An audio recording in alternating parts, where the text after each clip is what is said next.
কচুরি তো অনেক খেয়েছেন। আজ আমি তৈরি করব মুগ ডালের খাস্তা kachori. Welcome back to my channel Chinese কিচেনের পক্ষ থেকে আমি শেফালি নিয়ে এসেছি আপনাদের জন্য আরও একটি নতুন স্বাদের নতুন রেসিপি, মুগ কচুরি। তো মুগ কচুরির জন্য এখানে কিছু উপকরণ নিয়েছি। দেখুন, এখানে নিয়েছি আমি কচুরির পুরের জন্য মুগের ডাল। এখানে আমার 125 গ্রাম মতো মুগ ডাল আছে। মুগ ডালটা খুব সুন্দর করে ধুয়ে 3 ঘন্টা মতো ভিজিয়ে রেখেছিলাম। ভেজানোর পরে দেখুন একটা ছিদ্র ছলাতে জল ঝরাতে দিয়েছি। আর নিয়েছি এখানে 300 গ্রাম ময়দা, আর আছে রিফাইন তেল। আর এই মুগ কচুরির জন্য আমি আর কি কি উপকরণ ব্যবহার করব, কি কি মশলা ব্যবহার করব, আপনাদেরকে একে একে সব দেখিয়ে দেব। দেখুন, এখানে যে ময়দা নিয়েছি, ময়দার মধ্যে দিয়ে দেব পরিমাণ মতো লবণ, আর দেব খাবার সোডা। যেহেতু খাস্তা কচুরি একটু কিন্তু খাবার সোডা অবশ্যই দিতে হবে। দেখুন, 1 চিমটিরও কম খাবার সোডা দিয়েছি। তো এই শুকনো উপকরণ আমি খুব সুন্দর করে মিশিয়ে নেব। আর দেখুন, এখানে যে মুগ ডাল আমি নিয়েছি, মুগ ডালটা কিন্তু অবশ্যই জল ঝরিয়ে নিতে হবে। দেখুন, মিশিয়ে নিয়েছি। এবার এখানে দিয়ে দেব রিফাইন তেল। এখানে আমি রিফাইন তেল ব্যবহার করছি। আপনারা চাইলে এখানে কিন্তু ঘি দিয়েও ময়ামটা করে নিতে পারেন। আর যেহেতু খাস্তা কচুরি একটু কিন্তু ময়াম বেশি দিতে হবে।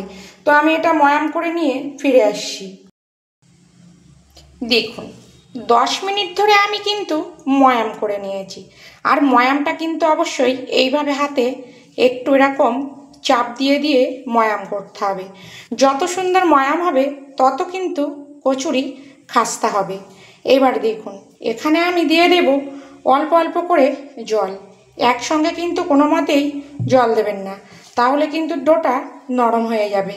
তো আমি অল্প অল্প করে জল দিয়ে ডো রেডি করে নিয়ে ফিরে আসছি।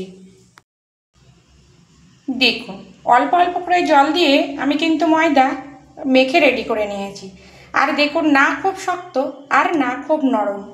এবার আমি দিয়ে দেব ওপর থেকে একটু রিফাইন তেল দিয়ে ঢাকা দিয়ে রাখবো। একটু উপর দিয়ে রিফাইন তেল দিয়ে দিলে কি ডোটা কিন্তু নরম থাকবে, উপরটা আর কি শক্ত হবে না। এবার দেখুন, এবার নিয়েছি একটা মিক্সচার জার। আর দেখুন, ডাল কিন্তু জল ঝরে গেছে। এবার এখান থেকে 3 ভাগের 1 ভাগ ডাল আমি মিক্সিতে পেস্ট করে নেব। এখানে দিয়ে দেব 5টা কাঁচা লঙ্কা। ঝালটা আপনারা যেমন খাবেন সেটা বুঝেই কিন্তু লঙ্কাটা ব্যবহার করবেন। দিয়ে দেব 1 ইঞ্চির একটু বেশি আদা। এখানে কিন্তু আদাটা একটু বেশি ব্যবহার করতে হবে। তো এটা আমি পেস্ট করে নিয়ে ফিরে আসছি। জল কিন্তু একটুও দেব না। দেখুন, ডালটা কিন্তু আমি পেস্ট করে নিয়েছি। এবার বলি কেন 3 ভাগের 1 ভাগ আমি ডাল পেস্ট করলাম। কেননা এখানে আর আদা আর লঙ্কাটা পেস্ট করার জন্য কিন্তু আমি কিছুটা ডাল পেস্ট করে নিলাম। এবার যে বাকি ডালটা আছে, বাকি ডালটা দিয়ে দেব। দিয়ে জাস্ট 1 থেকে 2 বার ঘুরিয়ে নেব। কেননা এই মুগ কচুরি কিন্তু মুগের ডালটা একটু থাকবে আধ ভাঙা। তো আবার একটু পেস্ট করে নিয়ে ফিরে আসছি।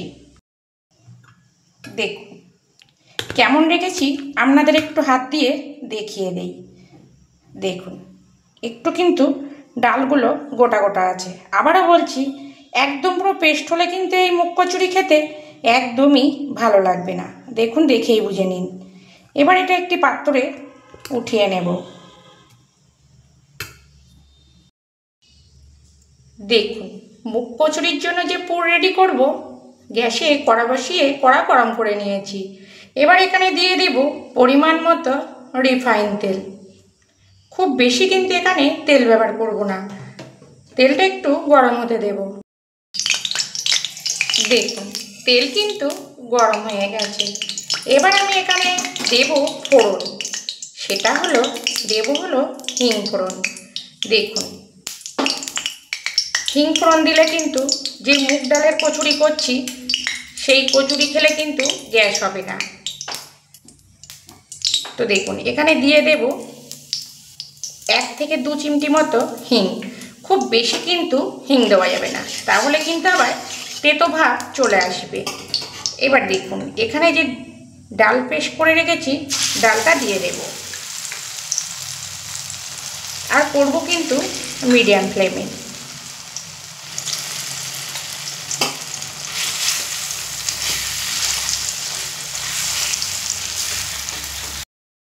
দেখুন ঠিক 2 মিনিট মতো কিন্তু একটু নেড়ে নিয়েছি।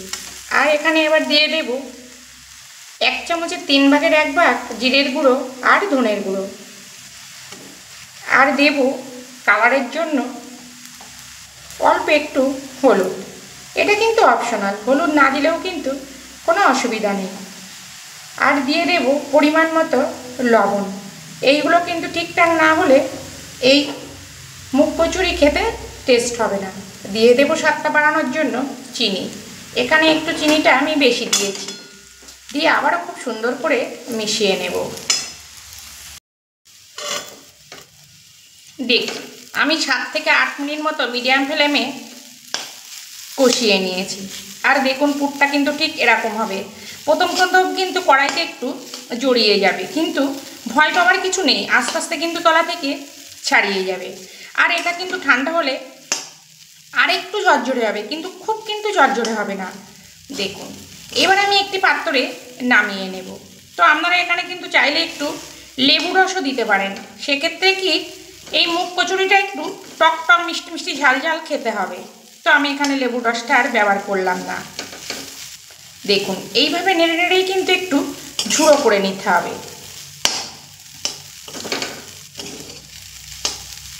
তাই আমি পুরটা ঠান্ডা করে নিয়ে ফিরে আসছি। দেখুন পুর কিন্তু ঠান্ডা হয়ে গেছে, আর দেখুন কতটা ঝরঝরে হয়েছে। আর একটু হাত দিয়ে চাপ দিলেই কিন্তু পুরোটা ঝরঝরে হয়ে যাবে। আর এদিকে কিন্তু ময়দাও সেট হয়ে গেছে। আবারও 3 থেকে 4 মিনিট একটু মেখে নেব। তো মেখে নিয়ে লেচি কেটে নিয়ে ফিরে আসছি। দেখুন লেচিগুলো আমি কেটে গোল করে নিয়েছি। না রুটির সাইজ না লুচির সাইজ, একটু বড় সাইজ করেছি। যেহেতু কচুরি তৈরি হবে তো খুব বড় কিন্তু করব না, একটু মাঝারি সাইজ করব। তো দেখুন এবার এখান থেকে একটা লেচি নিয়ে এরকম বাটির শেপ করে নেব। দেখুন দেখেই বুঝে নিন যে সাইডগুলো কিন্তু একটু পাতলা হবে, আর এই যে ভেতরটা একটু মোটা থাকবে। আর এই কচুরি করতে কিন্তু কোনো রকম বেলান চাকির ব্যবহার করব না, হাত দিয়েই কিন্তু আমি কচুরিটা করে নেব। আর এই মুগ কচুরি কিন্তু খেতে অসাধারণ টেস্ট লাগে। আর এই কচুরি আপনারা কোনো রকম সসের সঙ্গে পরিবেশন করতে পারেন বা ছোলার ডালের সঙ্গেও কিন্তু পরিবেশন করতে পারেন। দেখুন এরকম বাটির শেপ করে নিয়েছি, একটু কিন্তু বড় শেপ করতে হবে। এবার দেখুন যে মুগ পুর আমি রেডি করেছি মুগ ডালের, সেই পুর একটু এইভাবে চামচ দিয়ে চেপে চেপে দিতে হবে। যত বেশি পুর ভরবেন তত কিন্তু খেতে ভালো লাগবে। দেখে বুঝে নিন কীভাবে আমি পুরটা চেপে চেপে ভরছি। আর অনেকটা পরিমাণেই কিন্তু পুর দিয়েছি। এবার দেখুন খুব আলতোভাবে মুখটা কিন্তু ভরতে হবে। দেখুন এইভাবে মুখ যদি ভালোভাবে না মোড়া হয় তাহলে কিন্তু যখন ছেঁকবেন মানে আর কি ভাজবেন তখন কিন্তু পুরগুলো বেরিয়ে যাবার সম্ভাবনা থাকবে। আমি আর এক্সট্রাটা আর কেটে নেব না। দেখুন এইবার দেখুন হাতের তেলোতে রেখে এইভাবে হাত দিয়ে একটু চেপে চেপে শেপ দিয়ে নেব। আপনারা চাইলে কিন্তু একটু সামান্য চাপ দিয়ে বেলান চাকিতেও বেলে নিতে পারেন।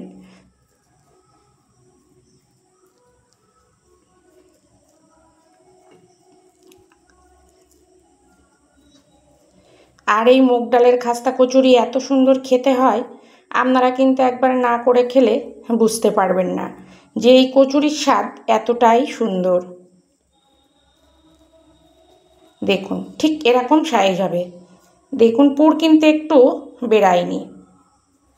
দেখুন তো সবগুলো করে নিয়ে আমি ফিরে আসছি।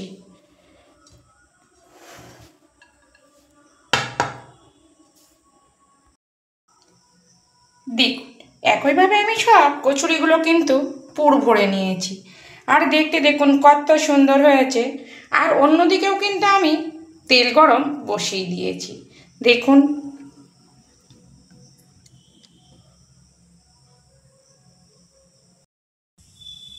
দেখুন কড়া গরম করে তেল বসিয়েছিলাম আর তেল কিন্তু গরম হয়ে গেছে। তো আমি এই কচুরি সাদা তেল দিয়ে ভাজি, আপনারা চাইলে ঘি দিয়েও কিন্তু ভেজে নিতে পারেন, বা অর্ধেকটা ঘি আর অর্ধেকটা তেল দিয়েও ভেজে নিতে পারেন। তো তেলটা কিন্তু খুব হিট হয়ে গেছে, তো এত হিট তেলে কিন্তু দেওয়া যাবে না। তো তেলটা আমি একদম লো করে একটু ঠান্ডা করে নেব, তারপরে কিন্তু কচুরিগুলো ভাজবো। তা না হলে দেওয়ার সঙ্গে সঙ্গে পুরো লাল হয়ে যাবে। দেখুন তেল কিন্তু একটু ঠান্ডা করে নিয়েছি। এবার যে কচুরিগুলো আমি করে রেখেছি দেখে নিন। যেই উল্টো পিঠ যে দিকটার পুর ভরেছি ওটা কিন্তু নিচের দিকে দিতে হবে।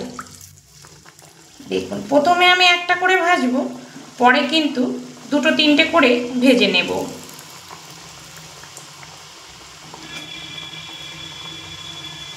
দেখুন আস্তে আস্তে কিন্তু ফুলেও করে উঠবে, আর উপর থেকে এইভাবে একটু তেল দিতে হবে, খুব সুন্দর কিন্তু ফুলবে। দেখুন ফুলছে, দেখুন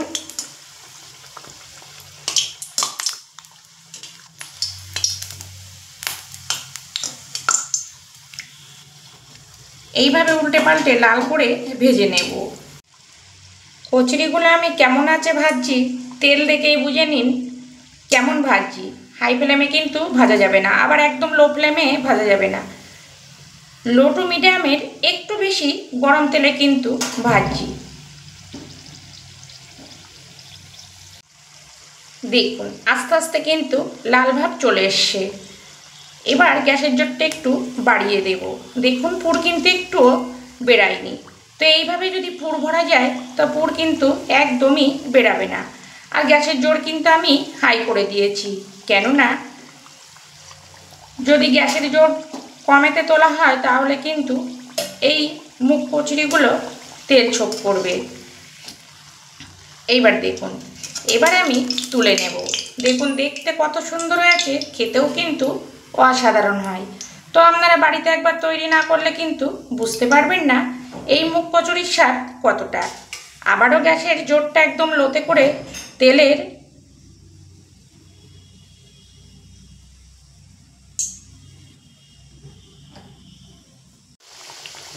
দেখুন পরের ব্যাচ ভাজবার সময় কিন্তু আমি বেশি করে দিয়েছি, মানে আর কি 3টে দিয়েছি। আর তেলটা কিন্তু একটু ঠান্ডা করেই দিতে হবে।